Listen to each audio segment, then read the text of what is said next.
Alright folks, so now that we have covered almost all the important stuff already on the common test for 1.22, let's take a look at this video.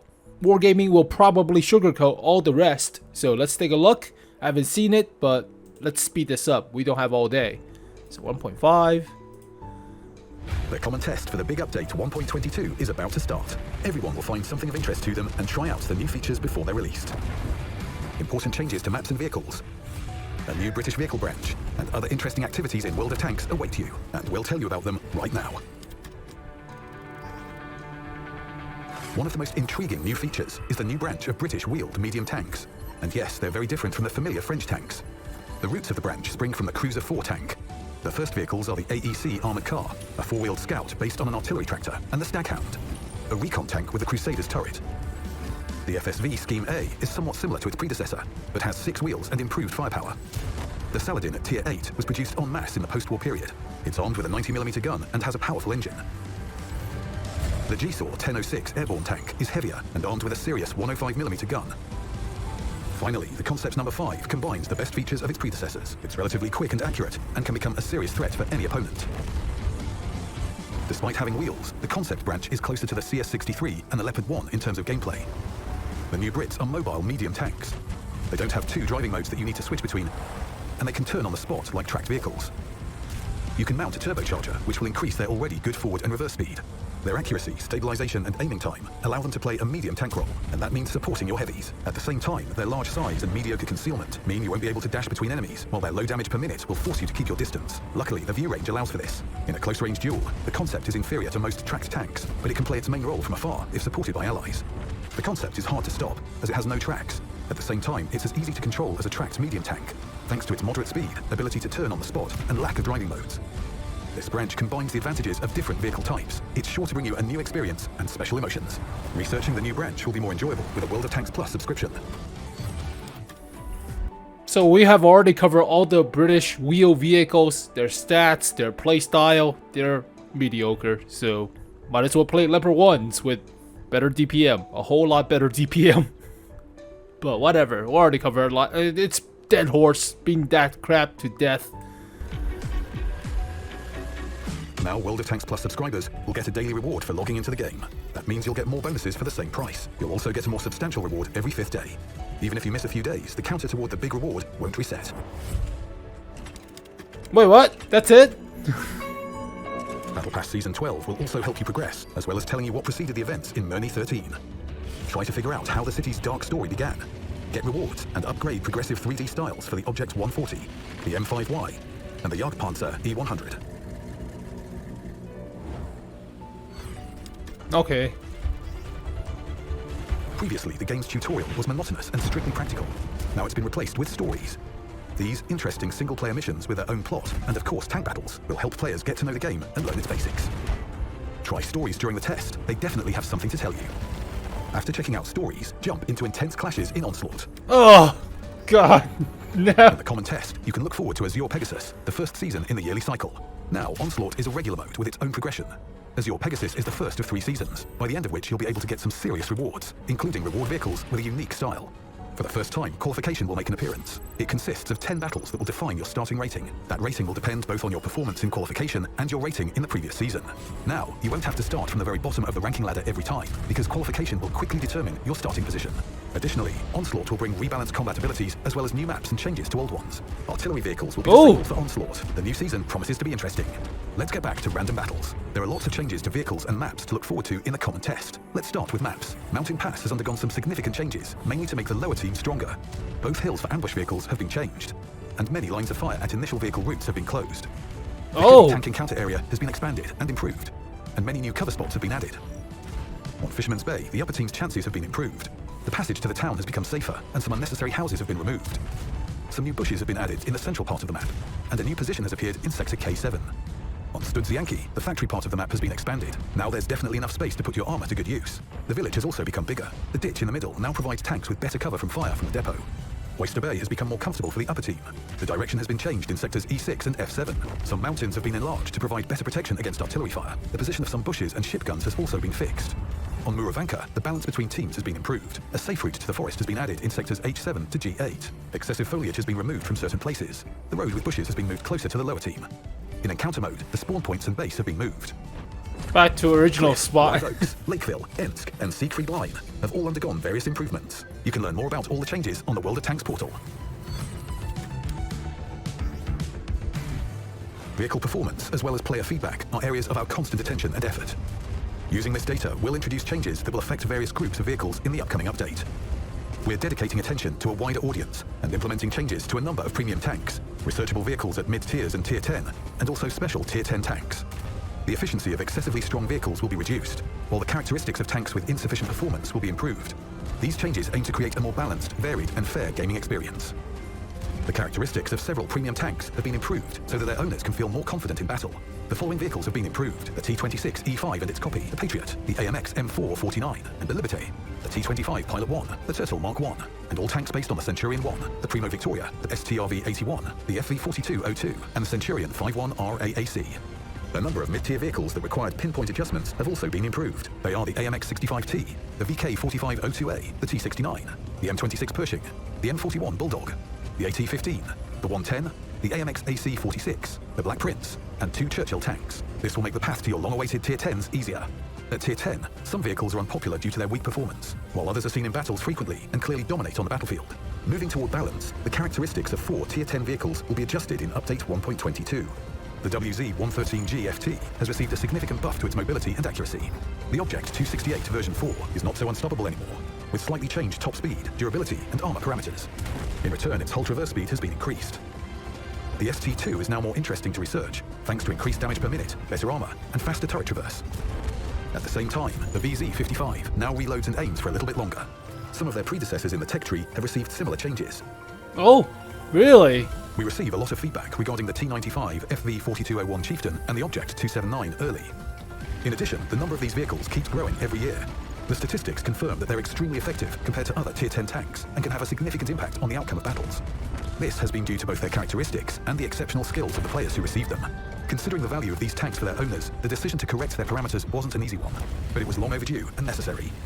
The changes will make the competition at Tier 10 fairer. The Chieftain and the Object 279 will still be more efficient than most of their counterparts and remain among the best heavy tanks in the whole game. But the difference in effectiveness won't be as huge as it was. Although the Chieftain has lost a bit of its mobility and firepower, it remains a versatile heavy tank, ideal to play from hull-down positions. The speed and durability of the Object 279 have changed slightly, but it's kept all its armor. Even with lower armor penetration, these 2 tanks will remain rewards that are worth your effort and that you can be proud of.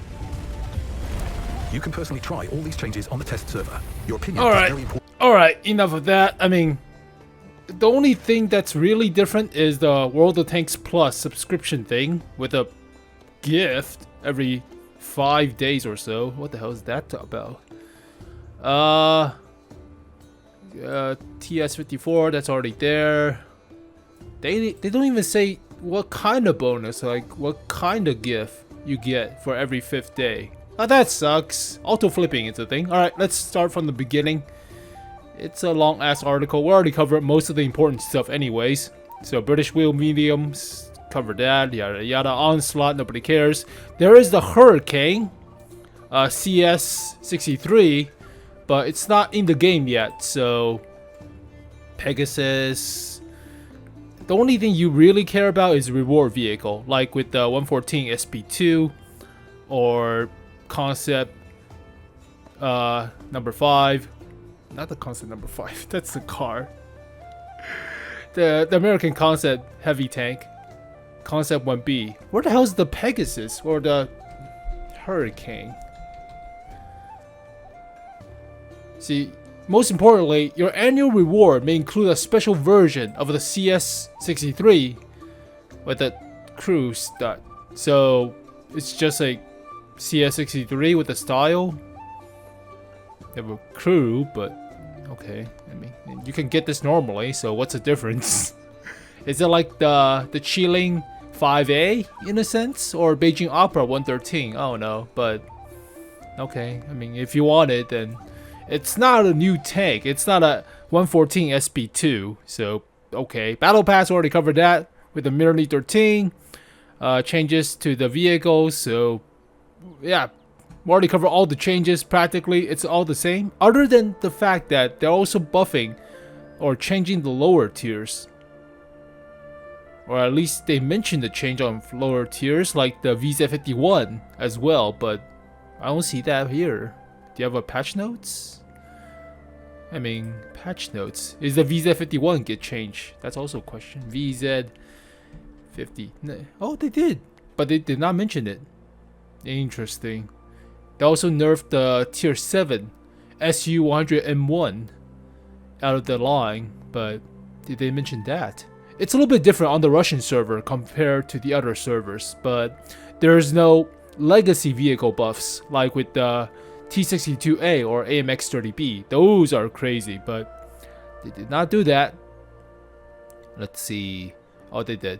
Has been worsened, but they don't tell you. It should be 140 to 120, but they mention a little bit of it. So, yeah, no AMX30B, no AMX super buff from DPMs into like 4,000 with the rammer. No T62A. That's unfortunate. So there are a few Russian buffs on the Russian server, but yeah, okay, fine, whatever.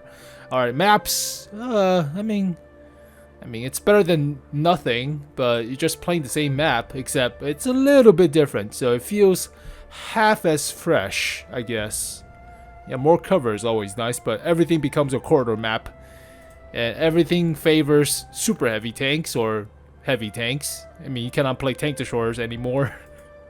You cannot play artillery sometimes. It's even more redundant on like stuff like Oyster Bay. I mean, artillery is useful for like this part of the map, and that's it. I mean, you don't shoot into the mountains. Artillery is useless. Just drown yourself. Oh, there you go. Also, flipping tanks, play with stories. We'll check this out as the PvE narrative. So they actually changed tutorial to a super personal experience of a single player game practically. So we'll try that out. But auto flipping, last but not least, after 15 seconds have passed, so by magic you're flipped back, but it's actually a buff to garbage EBR players or garbage players who doesn't watch where they're driving like what I do and text while driving into a wall or into a slope, and you turn your vehicle over because it's physics. So alright, I mean, the best situation I think is tow cables. Help out your team or just tie to a tree and tow yourself. That would be more interesting, but no, you have to use magic and flip yourself over. So there you go, folks. Out of this entire patch, everybody looking forward to the nerf because oppressive vehicles are pretty much oppressive, but as well as stuff like this, oppressive, and this. But welcome change to some of the normal vehicles, but yeah, this thing is a piece of crap. Actually, the overbuff. This might be very good now. I mean, the whole armor is still but it gets a lot better turret armor. So this might be worthwhile to buy back.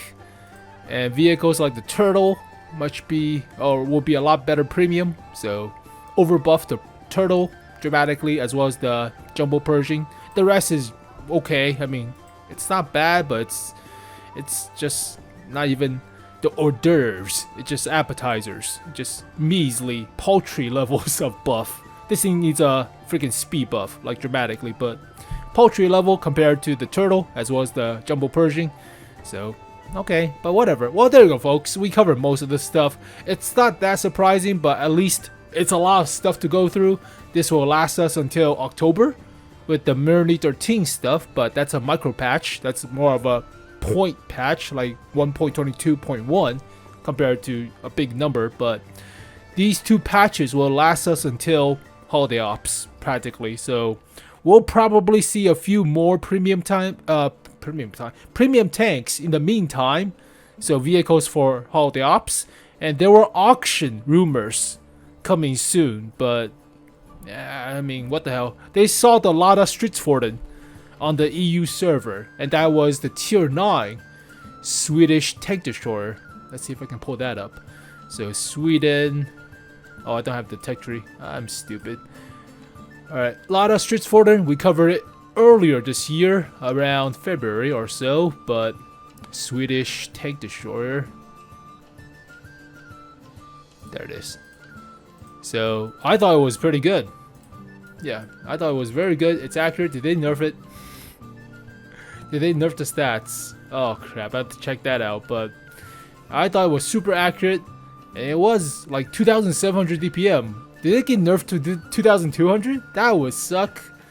But you know, it's stealthy, so we'll have to see. But as always, thank you guys for watching this video. Hopefully you guys enjoyed it. I'll cover all the stuff as soon as they come out. But for now, enjoy 1.22 with the new British wheel medium tanks that nobody probably will get really until like later on, until you have enough blueprints. But yeah, the best thing is likely the vehicle rebalance and the maps. But as always, I'll see you guys next time.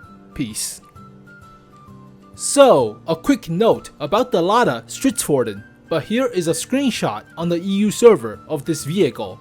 But originally back in patch 1.20, when this vehicle was added to the main directory files, it had a siege mode of 800 more DPM into 3,100.